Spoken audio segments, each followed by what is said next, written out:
তো মেইনটেনেন্স টুলের মধ্যে সবার প্রথম আমরা যেটা দেখবো আজকে সেটা হচ্ছে একটা কট গ্রাইন্ডিং মেশিন। কট কি জিনিস?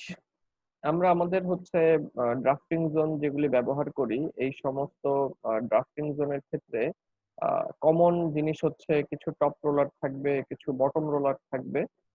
তো টপ রোলার গুলি এবং বটম রোলার এরা মিলায়ে হচ্ছে একটা রোলার পেয়ার হয়, সেটা আমরা জানি। তো এই টপ রোলার পেয়ার যেগুলো আমরা দেখি, এই টপ রোলারের ক্ষেত্রে কিন্তু আমরা নিশ্চয়ই জানি যে টপ রোলার গুলা কিন্তু রাবার কোটেড হয়।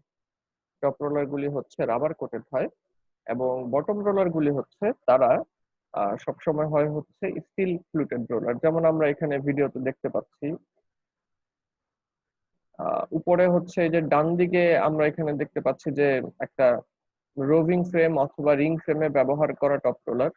ডান দিকেরটা দেখে নিশ্চয়ই তোমরা চিনতে পারছো যে মাঝখানে একটা রোটেটিং শ্যাফট এবং দুই পাশে দুইটা রোলার, এটাকে আমরা ডাম্বেল শেপ রোলার বলে থাকি।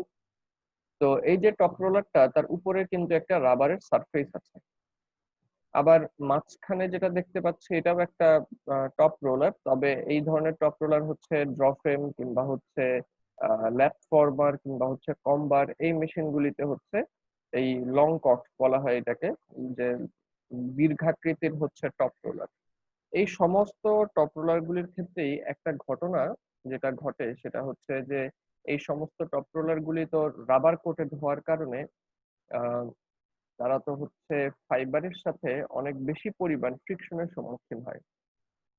ড্রাফটিং জোনের ভিতরে ফাইবার যখন মুভ করতে থাকে তখন কিন্তু ড্রাফটিং জোনের ভিতরে ফাইবার গুলি টপ রোলার এবং হচ্ছে একই সাথে তারা বটম রোলারের মাঝপথ দিয়ে যায়, অর্থাৎ উপরে টপ রোলার এবং নিচে বটম রোলার, এই অবস্থায় টপ এবং বটম রোলারের মাঝখান দিয়ে হচ্ছে ফাইবার গুলি যেতে থাকে। ফাইবার যখন টপ এবং বটম রোলারের মাঝখান দিয়ে তারা যেতে থাকে তখন হচ্ছে ফাইবারের সাথে বটম রোলারেরও ফ্রিকশন হয় এবং ফাইবারের সাথে টপ রোলারেরও কিন্তু ফ্রিকশন হবে। কিন্তু ফাইবারের সাথে বটম রোলারের ফ্রিকশনের ফলে বটম রোলার খুব বেশি একটা ক্ষতিগ্রস্ত হয় না, বা ক্ষতিগ্রস্ত হয় না বললেই চলে। কারণ হচ্ছে যেহেতু বটম রোলারটা স্টিল ফ্লুটেড রোলার, তো স্টিলের সাথে ফাইবারের ফ্রিকশনের ফলে স্টিল বেশি একটা ক্ষতিগ্রস্ত হয় না। কিন্তু মুশকিল হচ্ছে টপ রোলার। টপ রোলার যেহেতু রাবার কোটেড, ফাইবারের সাথে টপ রোলারের হচ্ছে ক্রমাগত যখন ফ্রিকশন তৈরি হয় তখন কিন্তু টপ রোলার হচ্ছে ক্ষতিগ্রস্ত হতে থাকে, অর্থাৎ তারা ক্ষয়প্রাপ্ত হতে থাকে। টপ রোলার ক্ষয়প্রাপ্ত হতে হতে এমন এক পরিস্থিতি তৈরি হয়ে যায় যে টপ রোলারের মাঝখান দিয়ে যে ফাইবারটা যাচ্ছে সেই ফাইবারটা ফল্ট তৈরি হতে শুরু করে, ফাইবারটা ইয়ার্নের মধ্যে অনেক ফল্ট তৈরি করতে শুরু করে। কিরকম সেটা আমি একটু তোমাদেরকে বোঝানোর চেষ্টা করি। যেমন আমি আগে একটা টপ রোলার আঁকার চেষ্টা করি। এটা হচ্ছে মনে করো মাঝখানের রোটেটিং শ্যাফট। তো এর দুই পাশে হচ্ছে ডাম্বেলের মতো করে রাবার রোলার থাকবে, ওটাকে আমরা বলি কট রোলার। যে রোলারের মধ্যে সিওটি, এই রাবারের কোটিং থাকবে, সেটাকে আমরা বলি সিওটি কট। তো এটা হচ্ছে মনে করো একটা কট রোলার। যখনই ফাইবার হচ্ছে চলতে শুরু করবে তার মানে ফাইবার নিশ্চয়ই এই যে এই পথ ধরে যাবে। এই যে মনে করো এইখান থেকে হয়তো এইটুকু জায়গা, এইটুকুর মধ্যে হয়তো ফাইবার যাবে, মাঝখান দিয়ে যাচ্ছে। এখন এর সাথে তোমার হচ্ছে প্রচুর পরিমাণ ফ্রিকশন তৈরি হবে, বটম রোলার ফাইবারের সাথে এই টপ রোলার প্রচুর ফ্রিকশন তৈরি হবে। তো যে সমস্ত জায়গায় ফ্রিকশন তৈরি হলো এই সমস্ত জায়গায় কিন্তু ফাইবার গুলি ক্ষয় হয়ে যাবে। তার মানে এরকম হবে, এই যে আমি ডট লাইন দিয়ে দেখাচ্ছি যে কোন দিক দিয়ে ফাইবার ক্ষয় হবে। এই যে মনে করো ফাইবারটা এদিক দিয়ে ক্ষয় হয়ে যাবে,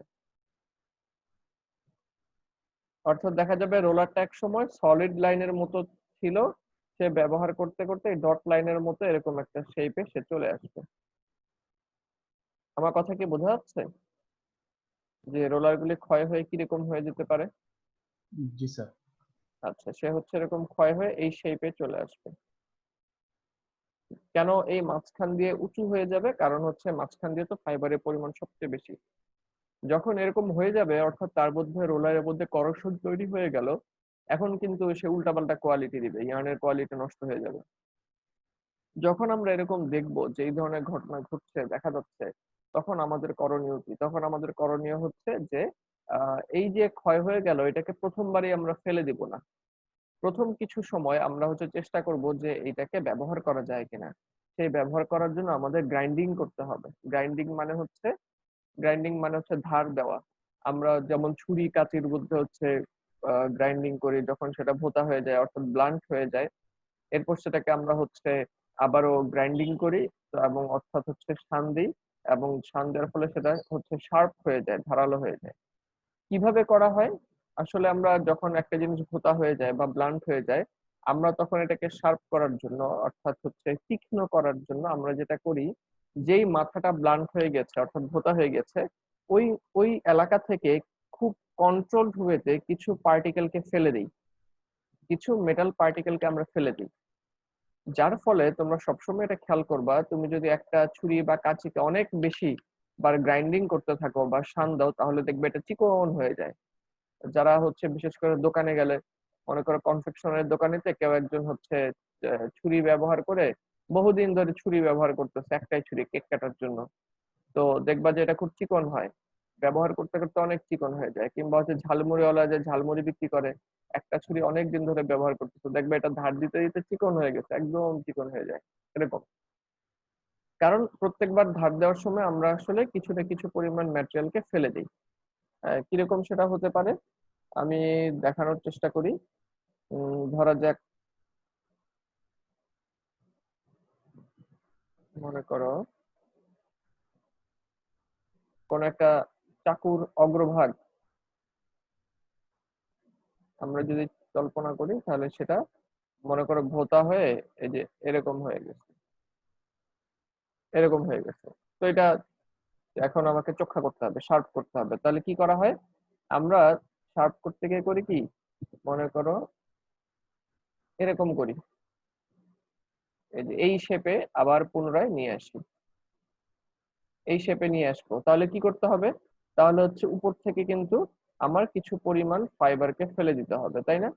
সরি, ফাইবার না, এখানে হচ্ছে এই যে কিছু পরিমাণ ঘষে এই মেটালটুকে, যে আমি ডোরা কাটা দাগ দিয়ে দেখিয়ে দিলাম, এই মেটালটুকুকে আমি যদি ফেলে দিতে পারি, কন্ট্রোল ওয়েতে ফেলে দিতে পারি, তাহলেই কিন্তু চোখা হবে। অর্থাৎ আমরা যখন শান দেই বা ধার দেই, তখন আমাদেরকে এই কাজটাই করতে হয়, কিছু পার্টিকেলকে ফেলে দিতে হয়।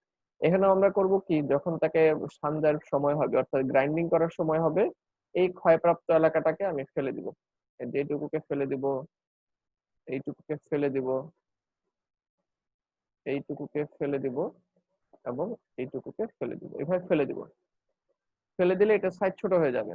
এইভাবে হচ্ছে আমি তাকে যখনই হচ্ছে তোমার গ্রাইন্ডিং করার প্রয়োজন পড়বে, আমি তাকে গ্রাইন্ডিং করতে পারবো, তবে একটা নির্দিষ্ট লিমিট পর্যন্ত। এক এক ম্যানুফ্যাকচারার সাধারণত তারা বলে দেয়, যেমন কেউ বলে দিল যে ভাই আপনি এই গ্রাইন্ডিং করতে করতে যখন 0.5 মিলিমিটার পর্যন্ত থিকনেসে আসবেন, যে রাবারের কোটিংটার থিকনেস 0.5 মিলিমিটার, এর চেয়ে কম আপনি আর হচ্ছে গ্রাইন্ডিং করতে পারবেন না। 0.5 মিলিমিটারে চলে আসলে আপনাকে কিন্তু ফেলে দিতে হবে। বোঝা যাচ্ছে? এরকম প্রত্যেকটা ম্যানুফ্যাকচারারে হচ্ছে লিমিট দেওয়া থাকে যে 0.5, 0.3 মিলিমিটার, এরকম লিমিট দেওয়া থাকবে যে এইটুক পর্যন্ত আপনি থিকনেসে চলে আসলে কিন্তু আর গ্রাইন্ডিং করতে পারবেন না, আপনাকে হচ্ছে এটা ফেলে দিতে হবে। তো এইরকম করে হচ্ছে আহ, আমরা এই গ্রাইন্ডিংটা করে থাকি একটা নির্দিষ্ট লিমিট পর্যন্ত। তার ফলে হয় কি, যে এক একটা কন্ট্রোলারকে আমরা বেশ লম্বা সময় পর্যন্ত ব্যবহার করতে পারি। আশা করি তোমরা এই প্রাথমিক আলোচনায় গ্রাইন্ডিং কি এবং গ্রাইন্ডিং আমরা কতদিন পর্যন্ত করতে পারবো এবং কিভাবে মূলত করি সেটার সম্পর্কে বেসিক আইডিয়া পেয়েছো। এবার আমরা তোমাকে একটা হচ্ছে আহ দেখাবো একটা গ্রাইন্ডিং মেশিন, যে কি ধরনের মেশিনের মাধ্যমে আমরা গ্রাইন্ডিং করি। তো ফ্যাক্টরিতে যারা হচ্ছে স্পিনিং এর ফ্যাক্টরি, তাদের অবশ্যই গ্রাইন্ডিং মেশিন থাকতে হবে, কারণ এই টপ রোলার তো আমরা ড্র ফ্রেমে ব্যবহার করছি, তারপরে হচ্ছে ল্যাপ ফর্মারে ব্যবহার করছি, তারপরে হচ্ছে কম্বারে ব্যবহার করছি, তারপর হচ্ছে রোভিং ফ্রেমে ব্যবহার করছি এবং রিং ফ্রেমে ব্যবহার করছি। তো এই মেশিনগুলিতে যখন আমরা এই কন্ট্রোলার ব্যবহার করে যাচ্ছি, তো সেহেতু আমাদের অবশ্যই কিন্তু একটা গ্রাইন্ডিং মেশিন লাগবে। এখন আমরা হচ্ছে, স্যার, জি বলো। একবার গ্রাইন্ডিং করলে স্যার সেটা কতদিন পর্যন্ত ইউজ হয়? ম্যানুফ্যাকচারার অনুযায়ী আদার এটা ভ্যারি করে, এক একটা ম্যানুফ্যাকচারার হচ্ছে তারা এখন দুইটা জিনিস আসলে, একটা হচ্ছে ম্যানুফ্যাকচারার, তারা বলে দেয় যে হচ্ছে এক একটা কন্ট্রোলার আপনি এতদিন ব্যবহার করতে পারবেন, এত মাস।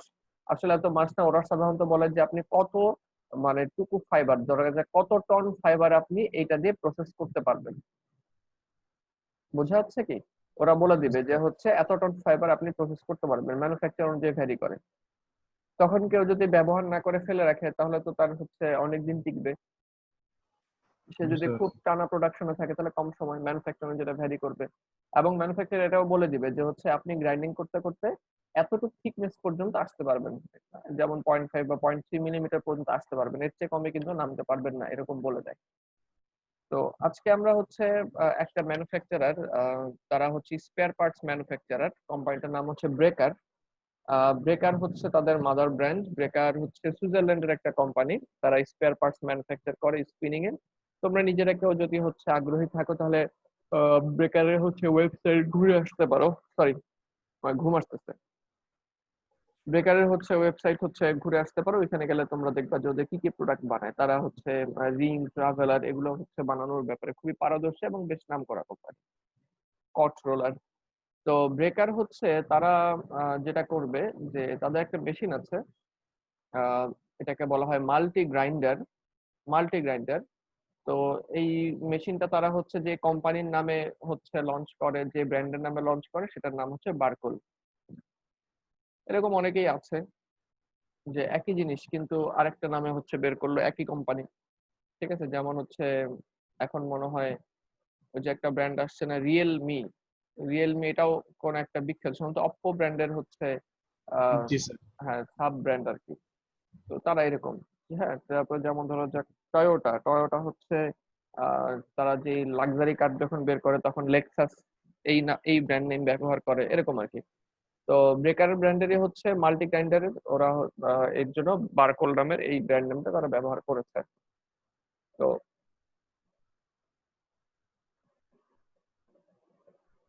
কিন্তু মূল ব্র্যান্ড হচ্ছে ব্রেকার। তো সবার প্রথম এটা হচ্ছে একটা স্পিনিং মিলের হচ্ছে ব্যবহার করার জন্য উপযোগী। এখানে একটা আমরা দেখতে পাচ্ছি যে মেশিনটা, এটা হচ্ছে একটা অটোমেটিক গ্রাইন্ডিং মেশিন। একটু পরে আমরা সেমি অটোমেটিক গ্রাইন্ডিং মেশিন এটাও দেখবো, এটা অটোমেটিক গ্রাইন্ডিং মেশিন। এবং এই গ্রাইন্ডিং মেশিনের হচ্ছে পাওয়ার, তারা দাবি করেছে তাদের পাওয়ার কনজাম্পশন খুবই কম এবং প্রসেসিংটাও খুবই এফিশিয়েন্ট, খুবই ইউজার ফ্রেন্ডলি। এবং গ্রাইন্ডিংটা হচ্ছে মেশিনের ফ্রন্ট সাইডে করা হয়, ফ্রন্ট সাইড বলতে যে এই সাইডে করা হয় গ্রাইন্ডিংটা।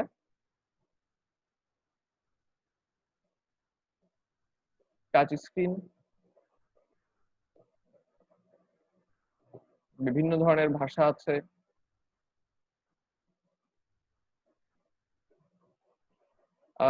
এবং হচ্ছে এখানে একবারে তোমার দেখতে পাচ্ছ যে কন্ট্রোলার গুলিকে হচ্ছে স্টোর করে রাখা হচ্ছে। তো এখানে 70 সেট, এক সেটে কিন্তু দুইটা রোলার, ডানে একটা বাই একটা, তো এরকম 70 সেট হচ্ছে রোলার রাখা যায়, অর্থাৎ 140টা কট হবে আর কি, দুইটা কট, এক পাশে একটা ও পাশে আরেকটা, দুইটা কট হবে। তো এরকম 140টা কট হচ্ছে একবারে রেখে দেওয়া সম্ভব, জমায় রাখা সম্ভব আর কি। যেহেতু এটা অটোমেটিক মেশিন, সে নিজে নিজে নিয়ে নিবে। এবং এই 140টা করতে তার প্রায় 30 মিনিট সময় লাগবে। তো মেশিন যেহেতু অটোমেটিক, তোমাকে এই মেশিনে বসায় দেওয়ার পরে তুমি 30 মিনিটের জন্য ফ্রি, তুমি 30 মিনিট অন্যান্য কাজ করতে পারবা। এটা কিন্তু অটোমেটিক মেশিনের ক্ষেত্রে। তো এখানে লোডিংটাও নিজে নিজে হয়ে যাবে, আমার কাজ হচ্ছে শুধু ফিলিং করে দেওয়া, লোডিংটা নিজে নিজে হয়ে যাবে। এই যে, তো এটা লোডিং হলো, হওয়ার পরে এই যে তোমার গোলাপি রঙের মতো একটা স্টোন দেখা যাচ্ছে, এটাই কিন্তু গ্রাইন্ডিং স্টোন। যে গোলাপি রঙের একটা কি জানি দেখা যাচ্ছে, এটাই গ্রাইন্ডিং স্টোন। অর্থাৎ এটাই হচ্ছে ঘষে ঘষে তোমার এই যে গ্রাইন্ডিং করে ফেলবে।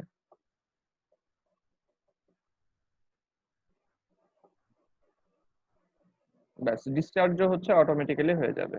আবার আরেকটা লোডিং হলো,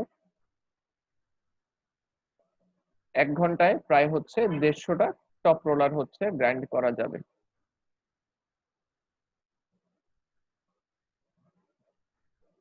এসে আলাদা করে তারা বাইরের দিকে জমা হয়ে যাবে।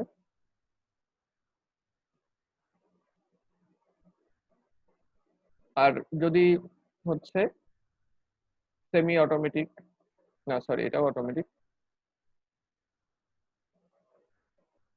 ও এটা সেমি অটোমেটিক গ্রাইন্ডিং। এখানে ফাইবার কই স্যার? ফাইবার কেন?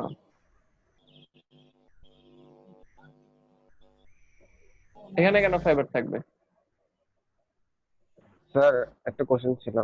জি, স্যার আমার স্যার টপ মানে রোলারের কতটুকু স্যার গ্রাইন্ডিং হবে, মানে কতটুকু লেয়ার গ্রাইন্ডিং হবে সেটা কি স্যার মানে দিয়ে দেওয়া হয় নাকি, মানে কিভাবে এটা হ্যাঁ সেটা দিয়ে করে? দেওয়া হবে, সেটা দিয়ে দেওয়া হবে। লিমিট থাকবে যে পয়েন্ট এত মিলিমিটার আমি গ্রাইন্ড করব, খুবই সূক্ষ্ম। রোম মনে হয় বুঝতে পারে না এই জিনিসটা, ও এখানে ফাইবার কেন খুঁজতেছে। না স্যার, বুঝতে পারছি স্যার। ওই ফাইবারের সাথে সংঘর্ষের ফলেই হচ্ছে তার মধ্যে যে ক্ষয় হয়ে গিয়েছিলাম, একটু আগে ছবি এঁকে বোঝানোর চেষ্টা করলাম, সেই কারণেই তাকে গ্রাইন্ডিং এ নিয়ে আসা।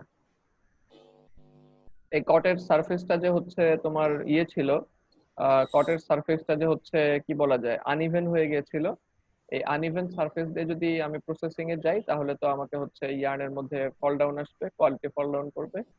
তো এই কারণে হচ্ছে আনইভেন সারফেসটাকে আবার ইভেন করে ফেলার জন্যই হচ্ছে গ্রাইন্ডিং করা।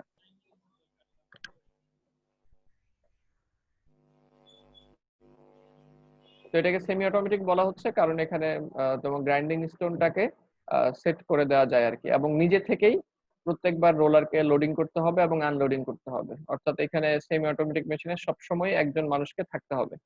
কিন্তু অটোমেটিক আমরা যেরকমটা দেখেছি যে হচ্ছে 140 কটস একবারে দিয়ে হচ্ছে চলে যাওয়া যায়, তো বাকিটা লোডিং আনলোডিং নিজে নিজেই হতে থাকে। তো সেমি অটোমেটিক হলে একজনকে এখানে সবসময় কাজ করতে হবে।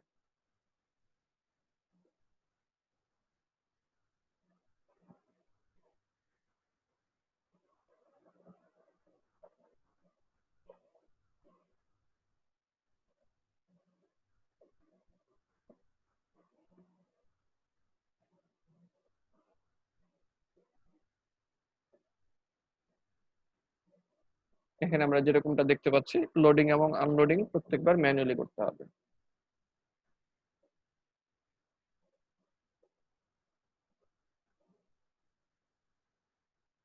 এটার সারফেসেও দেখো একটা হলুদ রঙের, তো এখান থেকে যেই রাবার পার্টিকেল গুলি ছিল এগুলি হচ্ছে একটা হলুদ রঙের লেয়ার তৈরি করে দিল গ্রাইন্ডিং স্টোনের উপরে।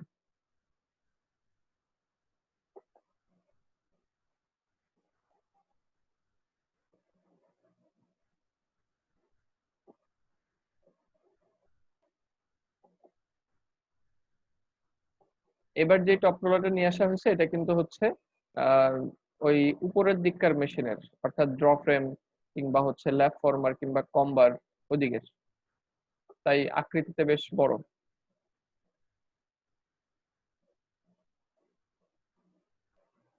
এই দেখো একটা লেয়ার যে আলাদা হয়ে যাচ্ছে বোঝা যাচ্ছে। এদিকে পুরান লেয়ারটা ছিল একটু কালচে কালচে, ঠিক আছে, নতুন লেয়ারটা যেটা বের হয়ে আসছে নতুন লেয়ারটা কিন্তু একটু তোমার হচ্ছে কি বলা যায় কালারটা একটু অন্যরকম বোঝা যাচ্ছে, এই যে এখান থেকে বোঝা যাচ্ছে কালারটা একটু অন্যরকম। ফর্সা ফর্সা লাগছে স্যার, ফর্সা ফর্সা। যেখান থেকে বোঝা যাচ্ছে কালারটা একটু চেঞ্জ হয়ে যাচ্ছে।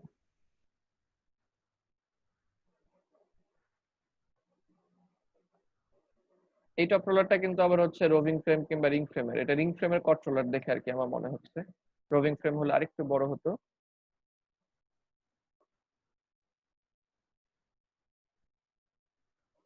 এবং যে এই রাবার পার্টিকেল গুলি দেখো বাইরের দিকে কিন্তু কোনো রাবার পার্টিকেল যদি ছড়ায় যায় এই গ্রাইন্ডিং করার সময় তাহলে সেটাও কিন্তু একটা নতুন সমস্যা তৈরি করবে। তাতে করে ফ্লোর স্পেসে তোমার হচ্ছে প্রচুর দেখা যাবে যে ডাস্ট তৈরি হয়ে যাবে আর কি। তো এই কারণে এই যে রাবার পার্টিকেল গুলি এখান থেকে তোমার হচ্ছে তৈরি হয়, রাবার পার্টিকেল গুলিকে আলাদা করে সাকশন করে নিয়ে যাওয়া হয়, যাতে করে রাবার পার্টিকেল গুলি ফ্লোর স্পেসে যেন ডাস্ট হিসেবে না থাকতে পারে। যাও এদিক দিয়ে দেখানো হচ্ছে এটার ইন্টারনাল মেইনটেনেন্স খুবই সহজ। ঢাকনা ঢুকনা খুললেই হচ্ছে ভিতরকার কম্পোনেন্ট গুলি চলে দেখে ফেলা যায়। আর এটা হচ্ছে সেটা যেটা কথা বলছিলাম যে একটা ড্রয়ারে আকশন করে আলাদা করে হচ্ছে জমা হয়ে যাবে। এগুলা হচ্ছে আমাদের এই যে বারবার এই যত আমরা গ্রাইন্ডিং করেছি যেই ছোট ছোট রাবার পার্টিকেল গুলি হচ্ছে তৈরি হয়েছিল সেই রাবার পার্টিকেল গুলি সাকশন করে নিয়ে আলাদা করে রেখে দেওয়া হয়েছে ড্রয়ারে, যাতে করে ফ্লোর স্পেস ডাস্টি না হয়ে যায়।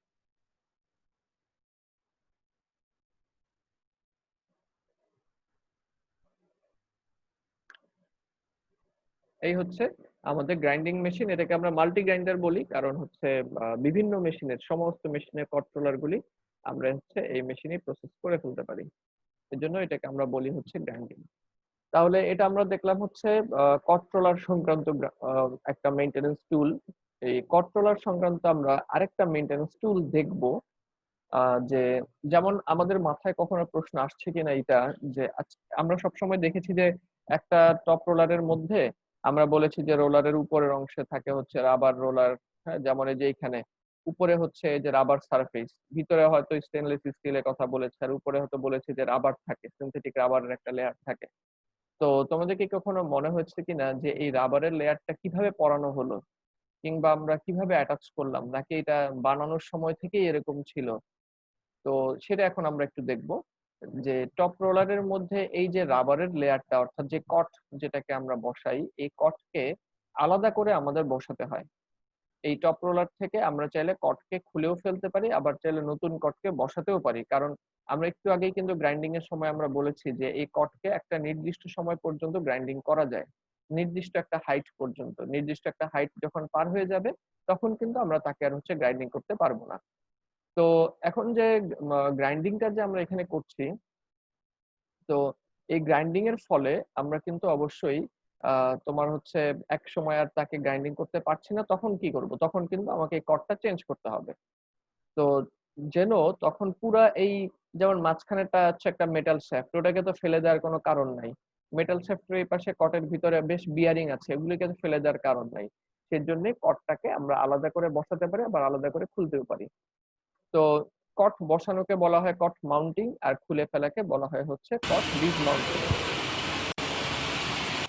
আমরা এখন একটা কট মাউন্টিং এবং একটা কট ডিসমাউন্টিং প্রসেস আমরা দেখব। এটা একটা কট মাউন্টিং এবং ডিসমাউন্টিং মেশিন,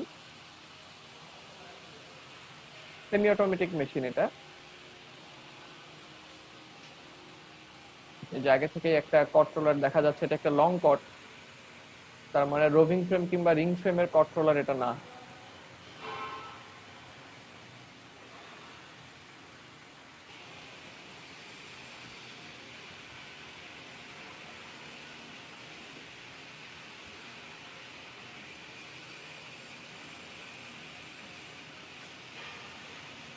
এখন আমরা দেখি যে কিভাবে ডিসমাউন্টিং করতে হয়। বিভিন্ন লেংথের হচ্ছে রোলারকেই এখানে মাউন্টিং এবং ডিসমাউন্টিং করা যাবে। বাম দিকের জোনটা হচ্ছে লং কটের জন্য।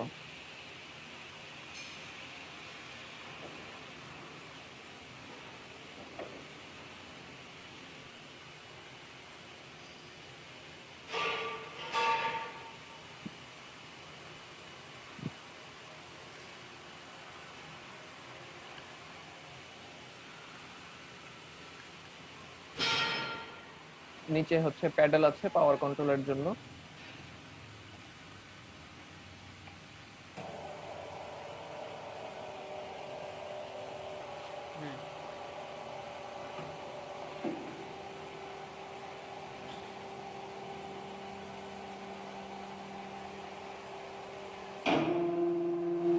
এই যে মূল যেই হচ্ছে স্টিল রোলারটা ছিল, মূল স্টিল রোলারটা কিন্তু হচ্ছে এটা বের হয়ে আসছে।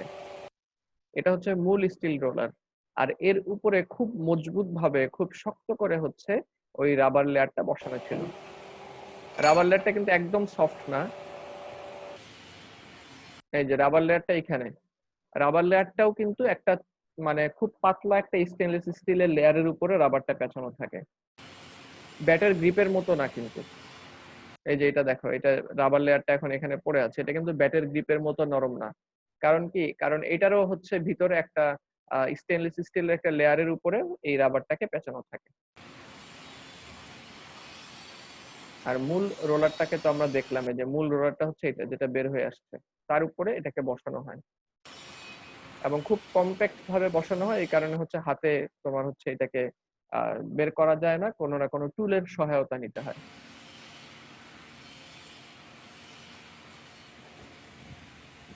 একটু অয়েলিং করে নিচ্ছে।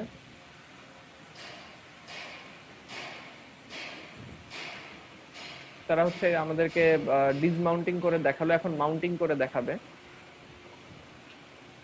তো তারা তো একটা রোলার দিয়ে দেখাচ্ছে, তার মানে আমাকে বুঝে নিতে হবে যে মাউন্টিং মানে হচ্ছে আমার ধরা যাক ডিসমাউন্টিং কখন করব, যখন হচ্ছে আমি গ্রাইন্ডিং করতে করতে ক্লান্ত আর হচ্ছে গ্রাইন্ডিং করা যাচ্ছে না, আম, তখন আমরা এটাকে ডিসমাউন্টিং করে ফেলে দিব।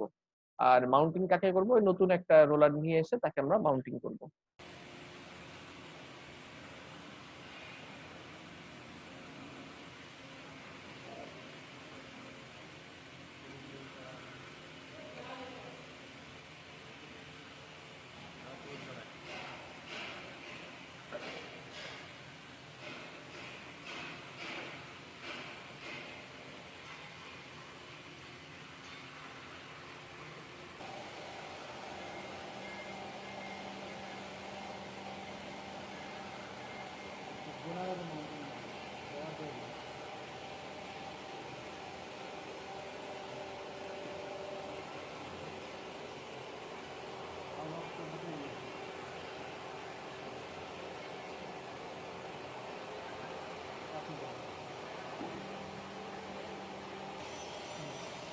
এই হচ্ছে আমাদের মাউন্টিং করা শেষ।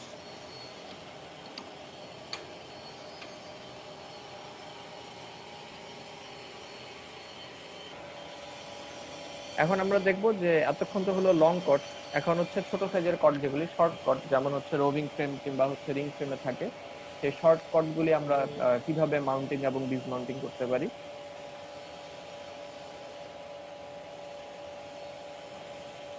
প্রিন্সিপাল একই।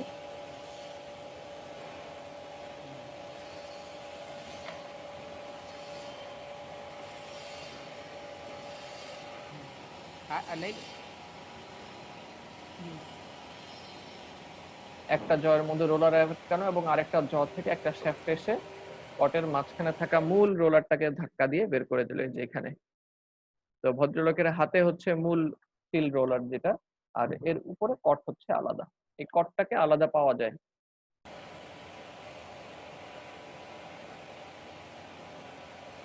এই কটগুলি আলাদা বিক্রি হয়।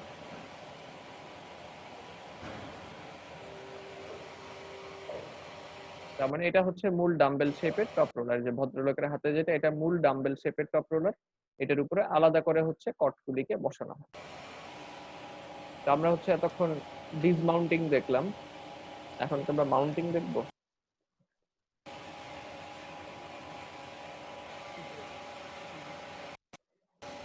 হ্যাঁ, এখন আমরা মাউন্টিং দেখবো। তো দুইটার জন্য আলাদা আলাদা হচ্ছে জ সেট করতে হচ্ছে। হ্যাঁ, এখানে একটা এই যে এমটি টপ রোলার, কটটাকে বসিয়ে তারপর উপর থেকে চাপ দিয়ে দেওয়া হবে। হাতে টান দিলে এগুলি কখনোই বের হয়ে আসবে না, কোনো না কোনো একটা টুল ব্যবহার করতে হয়।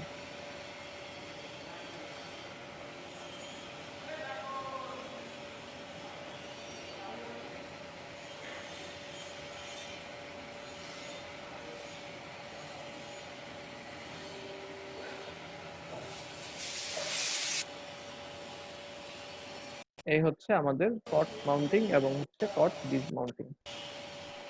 কট মাউন্টিং এবং মাউন্টিংটা কি স্যার গ্রাইন্ডিং মেশিনের সাথে অ্যাটাচ থাকে? আবার বলো। স্যার কট মাউন্টিং আর স্যার ডিসমাউন্টিং মেশিনটা কি গ্রাইন্ডিং মেশিনের সাথে কি অ্যাটাচ থাকে? না না না, দুইটা তো দুই মেশিন। এখানে স্যার টাকা নষ্ট হচ্ছে স্যার। কেন বলো তো? কারণ স্যার আমরা কি স্যার নরমালি স্যার ওই যে এটা যে দেখাইলো স্যার, ওটা তো হাতুড়ি দিয়ে স্যার একটা পিটান দিলেই স্যার একেবারে ভিতরে আছে। না না, হাতুড়ি দিয়ে পিটান দিলে তো ইউনিফর্মলি এটা হচ্ছে ঢুকবে না। হাতুড়ি, হ্যাঁ, তুমি যদি হাতুড়িকে একদম সেন্ট্রালি হচ্ছে বসাইতে পারো তাহলে সুবিধা আছে, তাইলে হয়তো বা আছে, কিন্তু এটা তো খুবই রিস্কি বিষয় এবং তোমার প্রত্যেকবার নিখুঁত হবে না। কিন্তু হাতুড়ির বাড়িতে তোমার যদি একটু এদিক সেদিক হয় তাহলে সে ঠিকঠাক মতো ঢুকবে না।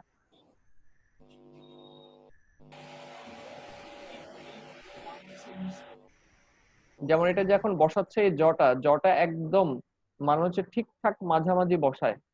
কিংবা এর আগে যখন লং কোট গুলো যে খুলে ফেললো, তোমরা তখন দেখছো যে একটা লম্বা শ্যাফট ব্যবহার করা হয় ধাক্কা দেওয়ার জন্য, ওটা তো একদম সেন্ট্রালি গিয়ে আঘাত করে, এই জন্য তাকে হচ্ছে স্ক্রু করে বসানো হয়। স্ক্রু করে বসানোর উদ্দেশ্য হচ্ছে যেন আমার হচ্ছে এই শ্যাফট গিয়ে কন্ট্রোলারের মাঝখানে যে এই শ্যাফট আছে সেটাকে যেন একদম চারদিক থেকে ইউনিফর্মলি ধাক্কাটা দিতে পারে জায়গা মতো, এই জন্য স্ক্রু করে বসানো।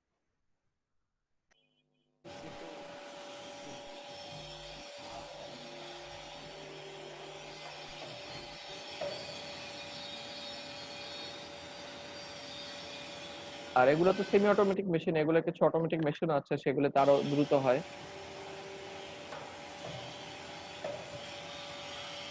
এই হচ্ছে মোটামুটি আমাদের কট মাউন্টিং এবং কট ডিসমাউন্টিং। তাহলে আমরা দেখলাম গ্রাইন্ডিং এবং মাউন্টিং এবং ডিসমাউন্টিং, এগুলো হচ্ছে আমার কট সংক্রান্ত মেইনটেনেন্স টুল। এখন আমরা আরো একটা মেইনটেনেন্স টুল দেখব। এই মেইনটেনেন্স টুলটা হচ্ছে আমাদের স্পিন্ডেল সংক্রান্ত। এটা যে ব্র্যান্ডের, সেই ব্র্যান্ডের নাম হচ্ছে নোভিব্রা। নোভিব্রা হচ্ছে চেক রিপাবলিকের একটা ব্র্যান্ড। এরা হচ্ছে মেশিন মেইনটেনেন্স টুল হচ্ছে তোমার, সরি ভুল বললাম, এরা হচ্ছে আসলে মূলত স্পেয়ার পার্টস ম্যানুফ্যাকচারার। বিশেষ করে স্পিন্ডেল, নোভিব্রার স্পিন্ডেলের খ্যাতি বিশ্বজোড়া। নোভিব্রার নামটাই আসছে আসলে নো ভাইব্রেশন এখান থেকে। আমাদের স্পিন্ডেল তো আমরা জানি রিং ফ্রেমের, এবং হচ্ছে নোভিব্রা বিশেষ করে রিং ফ্রেমের স্পিন্ডেল বানায়। রোভিং ফ্রেম স্পিন্ডেল বানায় কিনা আমি এই মুহূর্তে মনে করতে পারছি না, আমার যতটুকু ধারণা বানায় না। রিং ফ্রেমের স্পিন্ডেলের আসলে আলাদা করে তাকে বানানো হয়। তো রিং ফ্রেমের স্পিন্ডেলের একটা বিশেষ সমস্যা হচ্ছে এটা প্রচুর শব্দ হয় এবং প্রচুর ভাইব্রেট করে। তো নোভিব্রার নাম আসছে ওখান থেকে, নো ভাইব্রেশন, অর্থাৎ তাদের স্পিন্ডেল গুলি ভাইব্রেশন করবে না। কারণ ভাইব্রেশনের প্রশ্ন কেন আসে, ওই 15,000 20,000 আরপিএম এ যখন ঘুরতে থাকবে তখন হচ্ছে একটা ভাইব্রেশনের প্রশ্ন চলে আসে, এবং ভাইব্রেশনে আসাটা ইয়ার্নের কোয়ালিটির জন্য খুব একটা মঙ্গলকর না। তো যাই হোক, তো নোভিব্রা বেশ বিশ্বখ্যাত একটা ব্র্যান্ড। তো তারা হচ্ছে একটা, আমরা মেইনটেনেন্স টুল এখন আমরা দেখব যে স্পিন্ডেল, স্পিন্ডেলের হচ্ছে দুইটা অংশ থাকে। দেখো দুইটা অংশ থাকে, এটা আমরা যখন রিং ফ্রেম পড়ি তখন বলেছিলাম, তোমাদের মনে আছে কিনা সমস্যা নাই মনে না থাকলেও। এটা হচ্ছে স্পিন্ডেল টোটাল। আর এই স্পিন্ডেলের দুইটা অংশ, উপরের অংশটা যে অংশটা ঘুরে সেটাকে আমরা বলেছি স্পিন্ডেল ব্লেড। এটা এটা হচ্ছে স্পিন্ডেল ব্লেড। আর নিচের পোর্শনটা হচ্ছে বোল্টস্টার, এটাকে আমরা বলি হচ্ছে বোল্টস্টার। তো বোল্টস্টারটা হচ্ছে ফিক্স থাকে, বোল্টস্টারটা হচ্ছে ফিক্স থাকে, কিন্তু স্পিন্ডেল ব্লেডটা হচ্ছে ঘূর্ণায়মান থাকে। এবং এই স্পিন্ডেল ব্লেডটা হচ্ছে বোল্টস্টারের উপরে বসানো থাকে। এটা এখন আমরা দেখবো, এই যে স্পিন্ডেল ব্লেডটাকে এভাবে টান দিলে তুলে ফেলা যায়, সে বোল্টস্টারের উপরে বসানো থাকে। বোল্টস্টার স্থির, এবং বোল্টস্টার হচ্ছে এই স্পিন্ডেলটাকে বসানোর জন্য সে একটা কেস হিসেবে কাজ করে। এখন যখন স্পিন্ডেলকে ঘুরানো হয় তখন তো স্পিন্ডেলের এই যে স্পিন্ডেল ব্লেডের এই অংশটা কিন্তু বোল্টস্টারের থেকে ঘুরতে থাকে। তার এই ঘূর্ণনটা যেন হচ্ছে তোমার স্মুথ হয়, সেহেতু এই বোল্টস্টারের মধ্যে কিছু লুব্রিকেশন দেওয়ার প্রয়োজন পড়ে। সেই লুব্রিকেশনের জন্যই তাদের একটা টুল আছে, এটাকে তারা বলা হচ্ছে লুব্রিকো। এটাই আমরা একটু দেখার চেষ্টা করব। এই যে এই অংশটাই হচ্ছে বোল্টস্টারের মধ্যে থেকে ঘুরতে থাকে, এবং বোল্টস্টার এটা হচ্ছে ক্রস সেকশন। এই অংশটাই হচ্ছে থাকে বিয়ারিং, এগুলা কিন্তু ছোট ছোট বিয়ারিং। বিয়ারিং কেন, কারণ স্পিন্ডেলটার জন্য যখন ঘুরবে বোল্টস্টারের মধ্যে তখন যেন অনায়াসে সে ঘুরতে পারে, এই জন্য হচ্ছে বিয়ারিং থাকে এখানে ছোট ছোট বিয়ারিং। এই বিয়ারিং কিন্তু যে রিক্সার চাকার বিয়ারিং না, রিক্সার চাকার বিয়ারিং এ থাকে হচ্ছে বল, ওগুলোকে বলা হয় বল বিয়ারিং। আর এখানে যে বিয়ারিং থাকে এটাকে বলা হচ্ছে নিডল বিয়ারিং, নিডল বিয়ারিং। অর্থাৎ এখানে সিলিন্ড্রিক্যাল শেপের খুব সূক্ষ্ম সূক্ষ্ম কিছু বিয়ারিং থাকে, বল শেপ বিয়ারিং না, বল বিয়ারিং না, এখানে থাকে হচ্ছে নিডল বিয়ারিং। তো এখানে হচ্ছে নিডল বিয়ারিং থাকে, আর নিচে হচ্ছে এখানে লুব্রিকেন্ট থাকে। লুব্রিকেন্টের ব্যবহারের ফলে এবং হচ্ছে বিয়ারিং এর ফলে স্পিন্ডেলটা খুব সহজেই তোমার ভাইব্রেশন ছাড়া যতটুকু সম্ভব এবং হচ্ছে বাধা ছাড়া তারা হচ্ছে ঘুরতে পারে। আশা করি বুঝতে পারছো। তো এখন যখন আমরা এখানে তাকে বসাই দিব, এই হচ্ছে তোমার লুব্রিকেন্ট ব্যবহার করতে করতে লুব্রিকেন্ট যখন এক সময় পুরনো হয়ে যাবে, পারফরমেন্স ডাউনগ্রেড করবে, তখন আমরা হচ্ছে এই লুব্রিকেশনের জন্য একটা তোমার হচ্ছে এখানে একটা ডিভাইস ব্যবহার করব, এটাকে ওরা বলে হচ্ছে লুব্রিকো। তো সেটাই আমরা একটু দেখাচ্ছি আর কি। এটাই এই জন্য আমরা এটাকে বলছি মেইনটেনেন্স টুল। সে কি করবে, এটা হচ্ছে এই লুব্রিকেন্টটাকে তুলে নিয়ে যায়, লুব্রিকেন্টটাকে তুলে নিয়ে যায় এবং নতুন করে লুব্রিকেন্ট হচ্ছে ইনপুট দিয়ে দেয়। লাল যেটা, এটা হচ্ছে পুরান লুব্রিকেন্ট, পুরান লুব্রিকেন্টটাকে সে হচ্ছে নিয়ে যায় এবং একই সাথে হচ্ছে নতুন লুব্রিকেন্টটাকে ভিতরে সাপ্লাই দিয়ে দেয়। এই হচ্ছে তার কাজ। নতুন লুব্রিকেন্টকে দুইটাই সে একসাথে করে ফেলে, একটা দিক দিয়ে একটা পাইপ দিয়ে হচ্ছে পুরানটাকে নিয়ে যায়, একটা পাইপ দিয়ে নতুনটাকে ঢুকায় দেয়। তো তো এরপরে লুব্রিকেন্ট কতটুকু হলো, এটা তো স্বচ্ছ না, এটা কিন্তু একটা মেটাল পার্ট। তো এটা তো ভিতরে দেখা যায় না যে কতটুকু হচ্ছে লুব্রিকেন্ট আছে কি নাই। লুব্রিকেন্ট বেশি হলেও মুশকিল, এই জন্য একটা লুব্রিকেন্ট স্কেল আছে। এই স্কেলটা যতটুকু ভিজে ততটুকুই বোঝা যাবে যে এতটুকু জায়গা জুড়ে লুব্রিকেন্ট আছে। একটা মিনিমাম এবং ম্যাক্সিমাম লিমিট দেওয়া থাকে। মিনিমামের কম হওয়া মানে হচ্ছে লুব্রিকেন্ট আসলে পর্যাপ্ত না, আরো দেওয়া উচিত। আর ম্যাক্সিমাম লিমিটের চেয়ে বেশি দেওয়া যাবে না। ম্যাক্সিমাম লিমিটের চেয়ে যদি হচ্ছে বেশি হয়ে যায় তাহলে লুব্রিকেন্ট দেখা যাবে সে লিক করে বাইরে বের হয়ে আসতে পারে। যেহেতু স্পিন্ডেল কিন্তু এরকম লুজ হিসেবেই থাকে, টান দিলেই একটা ব্রেক থাকে অবশ্য, ওই ব্রেকটাকে সরায় এর উপরে টান দিয়ে দিলেই হচ্ছে এটা সরে আসে। এই হচ্ছে মোটামুটি আমার এই লুব্রিকো সিস্টেম, অর্থাৎ যার ফলে আমরা হচ্ছে এখান থেকে পুরান লুব্রিকেন্টকে সরায় নতুন লুব্রিকেন্ট দিতে পারি। এই হচ্ছে মোটামুটি আমাদের বেসিক কিছু মেইনটেনেন্স টুল সম্পর্কে আমাদের পরিচিতি। এই হচ্ছে আজকের জন্য আমার পক্ষ থেকে ছিল। অর্থাৎ আজকে আমরা কিছু মেইনটেনেন্স টুলের মধ্যে গ্রাইন্ডিং টুল দেখলাম, মাউন্টিং এবং ডিসমাউন্টিং এর জন্য একটা মেশিন দেখলাম, এবং সবার শেষে আমরা দেখলাম হচ্ছে যে লুব্রিকেশনের জন্য আমরা একটা টুল দেখলাম, স্পিন্ডেল লুব্রিকেশনের জন্য। এটা হচ্ছে নভিবার ব্র্যান্ডের। ব্যাস, এই হচ্ছে মোটামুটি আজকের জন্য আমার পক্ষ থেকে। তোমাদের প্রশ্ন থাকলে প্রশ্ন বলো। আচ্ছা, যদি স্যার আমাদের হ্যাঁ বলো, পরীক্ষা নিয়ে প্রশ্ন থাকলে সেটা বলতে পারো। আর লুব্রিকেন্টটা কতদিন পর পর চেঞ্জ করা হয়? বুঝি নাই। লুব্রিকেন্টটা কতদিন পর পর চেঞ্জ করা হয়? এগুলি ম্যানুফ্যাকচারার অনুযায়ী ভ্যারি করে, বা স্পিন্ডেল এগুলোর সবই ম্যানুফ্যাকচার অনুযায়ী ভ্যারি করে। এক এক ম্যানুফ্যাকচারার তারা ডেট দিয়ে দেয়, এবং আরো বেশি ভ্যারি করে হচ্ছে এটা প্রসেসিং এর উপরে, আমি কতদিন ব্যবহার করলাম।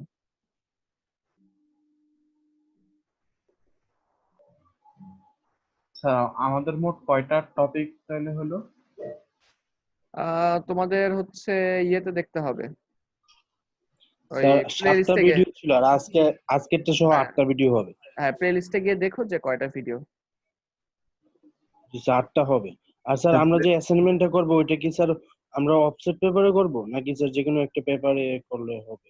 অফসেট পেপারে করলে ভালো হয়, নয়তো কারণ হচ্ছে তোমরা ছবি তুলে পাঠাবা, তো তো সাধারণ কাগজে যদি করো তাহলে হচ্ছে ছবিটা ভালো আসবে না। অফসেট কাগজটা একটু সাদা থাকে, ওটার পিছনে ওটাতে করে তুললে ভালো হয়। স্যার আমি তো কষ্ট করে লিখলাম স্যার, টাইপ করলাম স্যার। হ্যাঁ, টাইপ করে দিলে তো হবে, আমি তো বলছি যে হচ্ছে দুই ভাবেই হবে। তবে এক গ্রুপ থেকে একটা জমা দিবা, হয় হাতে লেখা নয়তো হচ্ছে ওই টাইপ করা, যে কোনো একটা জমা দিবা। আর তোমাদের হচ্ছে আগামী সপ্তাহ থেকেই আমরা ওই শুরু করে দিচ্ছি। তোমাদের তো গ্রুপ ভাগ করে দিছিলাম না আগে থেকেই? গ্রুপ তো ভাগ করে দিছিলাম, তাহলে আগামী সপ্তাহ থেকে তোমাদের ইনশাআল্লাহ প্রেজেন্টেশন আমি নিয়ে নিব 3 মিনিটের করে, ওই অনুযায়ী প্রিপারেশন নিয়ে আসবা, এই আর কি। 3 মিনিটের স্যার প্রত্যেকজন? হ্যাঁ হ্যাঁ, এক একজন 3 মিনিট করে। স্যার 8টার মধ্যে তো আপনি যে কোনো একটা টপিক দিবেন, জি জি, একটা যে দিবেন কোনো নাকি একটা, স্যার আরো বেশি দিবেন? যে কোনো একটা টপিক দিব আর কি। তো এটা যদি ছোট স্যার, টপিক একটা। হয়, ওই তো বলে দিব যে এখান থেকে তুমি শুরু করো, এখন তুমি 3 মিনিট বলবা, এই। স্যার প্লেলিস্টে তো অলরেডি 8টা ভিডিও আছে। তাহলে 9টা হবে আর কি, এটা অ্যাড করলে। তার মানে একটা বোধহয় পার্ট 2 আছে, দুইটা পার্ট হয়তো আছে, এরকম হবে হয়তো। না স্যার 7টা ওই যে- ভিডিও আমি দেখছি স্যার। ওই তো এই 7টা আর 8টা আজকেরটা সহ 8টা হবে। হতে পারে। স্যার 2 আর 3 সেম তো স্যার, ওই পার্ট 1 পার্ট 2 এর মতো। হ্যাঁ, সেকশন এরকম 4 দেখো, সেকশন 4 এর ভিডিও দেখো। এই তো আমার কাছে আছে 8টা। 8টা না কয়টা আমার এখানে দেখা যাচ্ছে।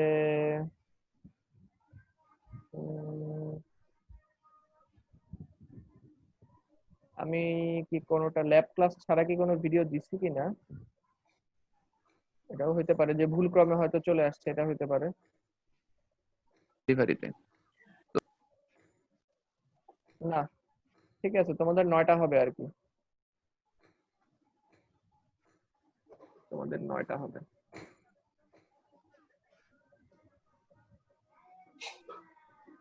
ওরা কি কি বিক্রি করে? হ্যাঁ, তোমাদের 9টা হবে তাহলে।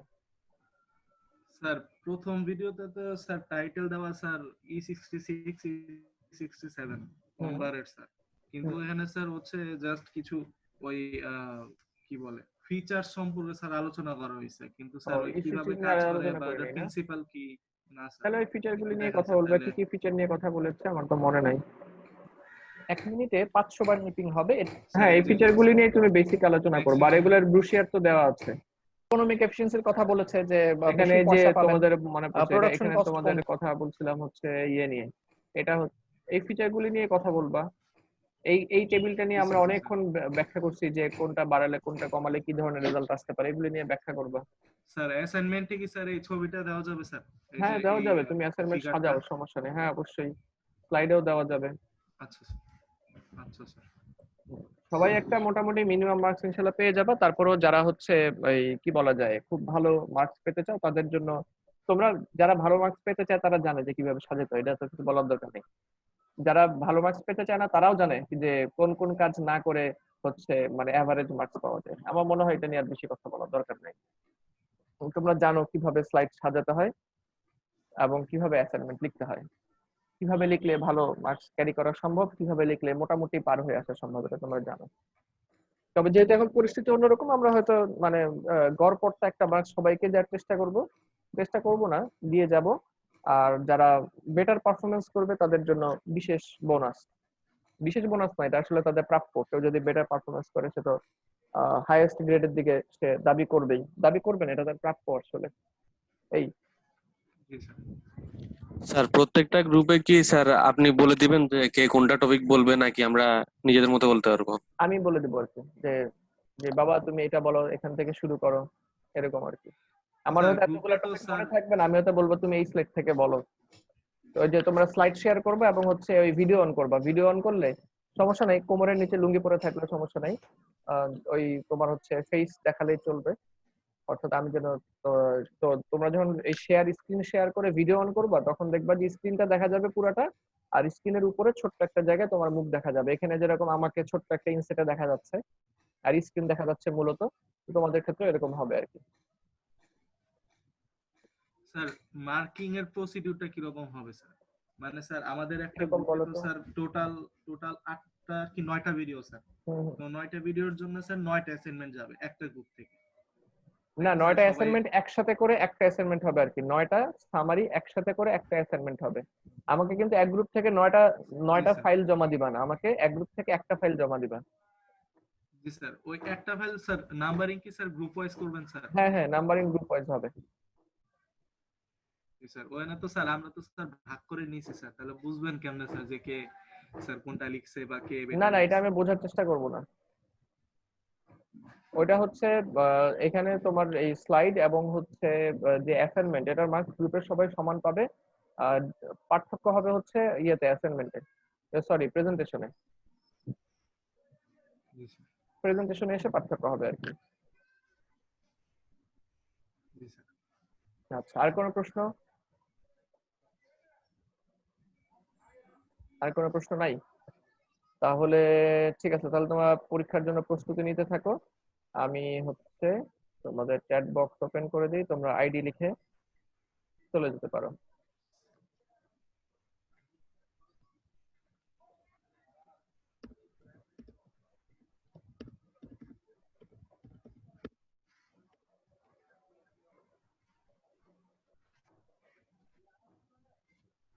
তোমরা সেকশন 4 আসছো আজকে।